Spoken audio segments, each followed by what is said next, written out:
Number 600। Kashmir news में एक बार फिर आपका खैर मकदम है। द्रास से सोनामर्ग के बीच जोजिला पास पर बर्फ हटाने का काम मुकम्मल किया गया है। 0 पॉइंट पर विजैक और बीकन के अहलकार मिले हैं।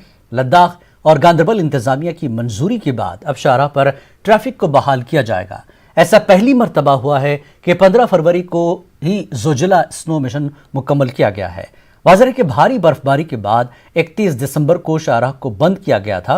कोविड के हवाले से जरूरी इक़दामात और दीगर उमूर का जायजा लेने के बाद दोनों यूटीज की इंतजामिया शाहराह की बहाली का फैसला करेंगी। बटूट किश्तवाड़ सिंथन अनंतनाग कौमी शाहराह 244 को बहुत जल्द खोल दिया जाएगा। सतह समंदर से 12,000 फुट बुलंदी पर सिंथन टॉप में बर्फ हटाने का काम उमूमन मई जून में मुकम्मल होता है, लेकिन इस मरतबा NHIDCL ने जिला इंतजामिया किश्तवाड़ के इश्तराक से कामों में तेजी लाई और मनफी दर्जे हरारत में भी बर्फ हटाने का काम अंजाम दिया। कौमी शाहराह 244 वादी कश्मीर के लिए मुतबादिल सड़क राब्ता है। लोगों ने इत्मीनान का इजहार किया। DC किश्तवाड़ ने कहा कि अगर मौसम खुशगवार रहा तो आइंदा 10 दिनों में शाहराह को खोला जा सकता है।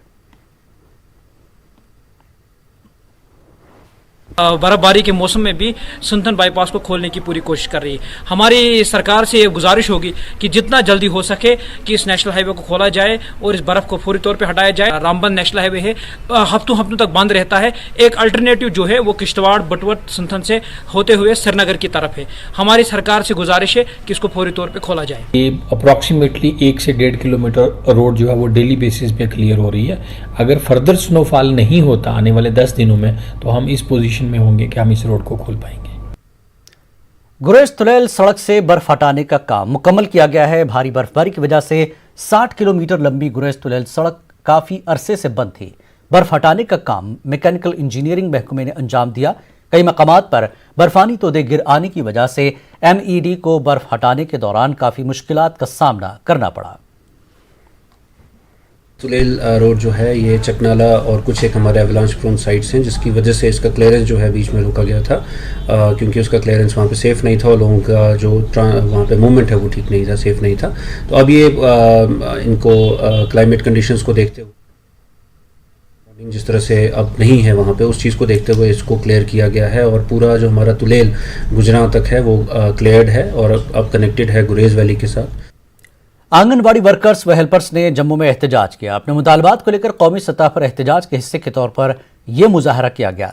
एहतजाजियों ने मरकज से उनकी मुलाजमत को मुस्तकिल करने का मुतालबा किया। उन्होंने वाजिब अदा उजरतें भी वागजार करने की मांग की।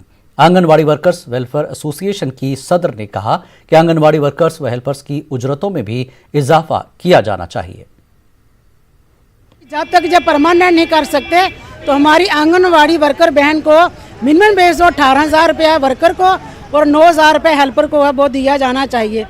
और इसके साथ ही जो नई शिक्षा नीति जो हम अब आ रही है, जिसमें बाहर से सोच रहे हैं कि टीचर को रखने का, हमारी जो मुख्य मांग है कि प्री प्राइमरी टीचर हमारी आंगनबाड़ी वर्कर बहन को ही रखा जाए और हेल्पर बहन को ही असिस्टेंट का दर्जा वो दिया जाना चाहिए।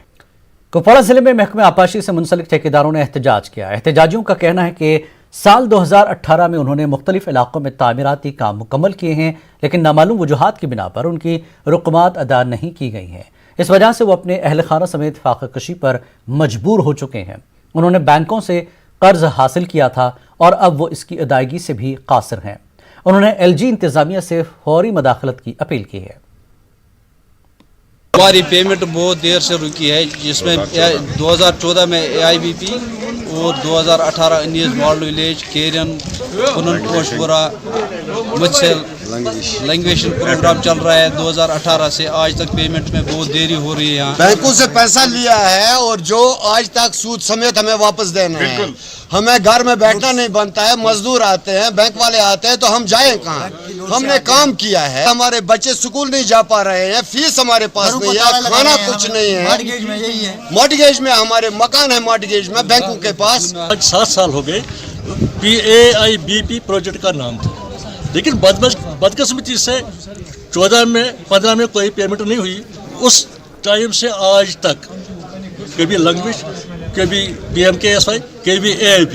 नतीजा ये हुआ कि हम मोहताज हो गए, हमारी यहाँ से पेमेंट नहीं हो पा रही है। ट्रैफिक की कसाफत के लिहाज से श्रीनगर शहर दुनिया के 10 सरफहरिस्त शहरों में शुमार होता है। मतलब ये कि सड़कें कम और गाड़ियां बेशुमार, ट्रैफिक जैम सुबह शाम है और पब्लिक ट्रांसपोर्ट बराए नाम। पेश है श्रीनगर से न्यूज़ 18 उर्दू के senior associate editor Shabbir Ahmed की ये रिपोर्ट।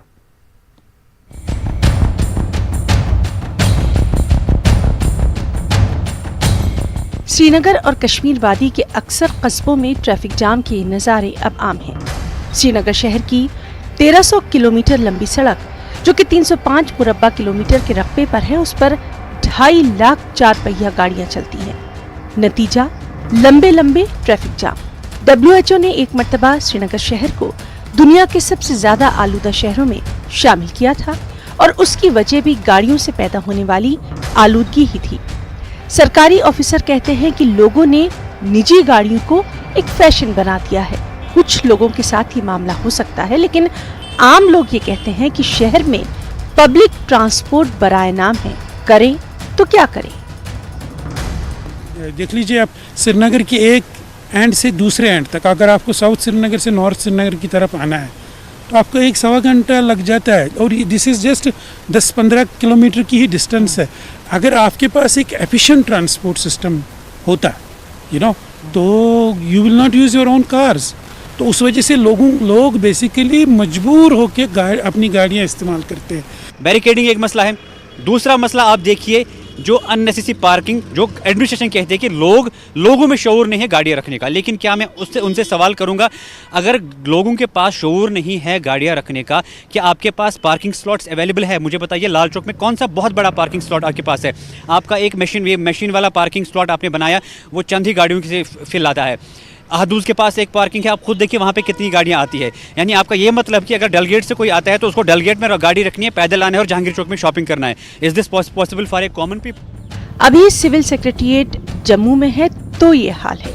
जब सिविल सेक्रेटेरिएट श्रीनगर मुंतकिल होगा और सरमा में दीगर रियासतों को जाने वाले लोग लौट आएंगे, तब ट्रैफिक का क्या हाल होगा, यही सोचकर लोग परेशान हैं। उधर जिला तरक्याती कमिश्नर श्रीनगर डॉक्टर शाहिद इकबाल चौधरी मानते हैं कि ट्रैफिक का मसला बड़ा चैलेंज है, लेकिन उनके मुताबिक इससे निपटने के लिए इक़दाम भी किए जा रहे हैं।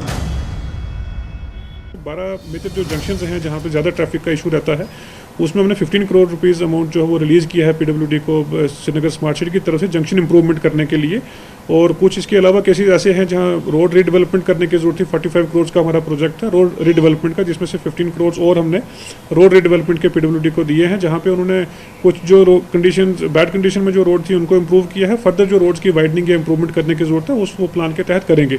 इसके साथ साथ ये भी इंपॉर्टेंट है कि जहाँ पे बॉटलनेक्स आपके पास ज़्यादा हैं, जहाँ पर्टिकुलरली कंजेस्टेड एरियाज़ में, वहाँ बहुत सारी एक्विजिशंस इन्वॉल्व हैं। अराउंड 52 ऐसे वर्क्स हैं, जैसे पिछले साल भी हमने काफ़ी एफर्ट लगा के जैसे गुरुद्वारा, मस्जिद और कुछ जो कमर्शियल एस्टेब्लिशमेंट्स थी उनको हटा के रिलोकेट किया था। जैसे आप जानते हैं कि पिछले साल हमने 20 इलेक्ट्रिक बसेज इंट्रोड्यूस की थी। इस बार श्रीनगर स्मार्ट सिटी की तरफ से 20 करोड़ अमाउंट जो है अभी रिसेंटली रिलीज़ किया गया है, जिसमें JK SRTC के थ्रू बसेज प्रोक्योर की जा रही हैं, इलेक्ट्रिक बसेज, जो सिर्फ श्रीनगर सिटी को ही कैटर करेंगी और कंजेस्टेड रोड्स को। जब आप पब्लिक ट्रांसपोर्ट को इम्प्रूव करेंगे तभी आप कोई अल्टरनेटिव फार्मूला यहाँ पे लगा सकते हैं। इसके साथ साथ अराउंड 25 करोड़ गवर्नमेंट ने रिसेंटली अप्रूव किए हैं दोनों सिटीज़ के लिए, जो ओल्ड बसेज हैं उनको रिप्लेस करने के लिए, तो उस पर भी हम काम कर रहे हैं। कुछ अरसे से श्रीनगर के अंदर लाइट मेट्रो रेल की बातें भी की जा रही हैं और जिला तरक्याती कमिश्नर के मुताबिक इस पर भी काफी पेशरफ्त हुई है। वादे इरादे तो बहुत हैं, लेकिन उन पर अमल कितना और कितनी जल्दी होगा ये देखना बाकी है। न्यूज़ 18 उर्दू के लिए श्रीनगर से शब्बीर अहमद की रिपोर्ट। यहाँ रुकेंगे एक और ब्रेक के लिए। ब्रेक के बाद फिर हाजिर होंगे।